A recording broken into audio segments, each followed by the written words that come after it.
le regard de dégoût, les réflexions déplacées des gens de ta classe, et ce médecin qui te dit « Ah oui, il est temps de faire quelque chose. Vive l'acné !»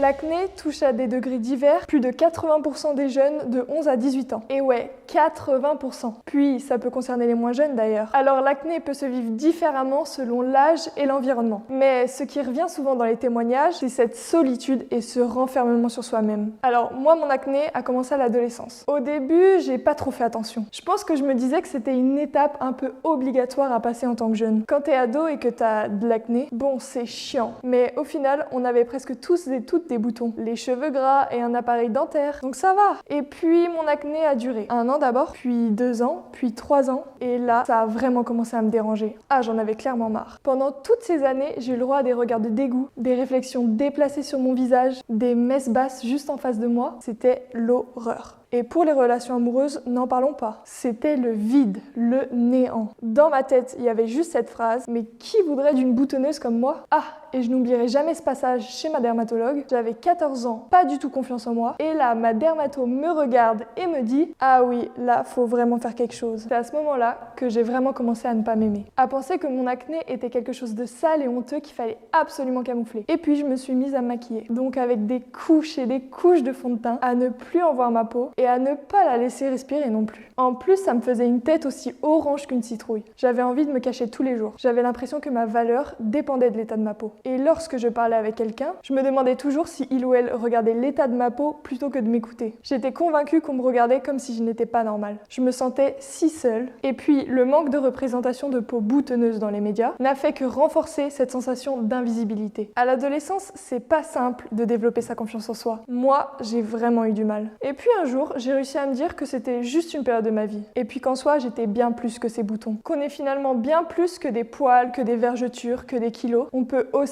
se définir par nos yeux pétillants, notre humour ravageur, ou encore nos passions qui nous font briller. Moule frites, abonne-toi.